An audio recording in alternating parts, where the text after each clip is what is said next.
عمر هاي مذكورة بالتاريخ ونقلتها لكم. واحد سأله سؤال حول آية قرآنية فأمر أن يضرب 100 صوت أو ضربه هو حتى شجه وأدماه. ليش سألت حول هاي الآية؟ بعدين أمر به إلى السجن. السائل هو صبيغ، التاريخ مذكور.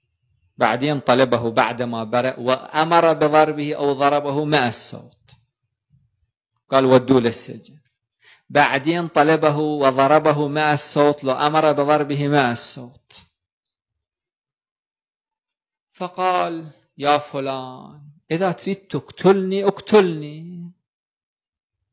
هذا وضع التعذيب، وضع لا تكليف، وضع التعليق يعني.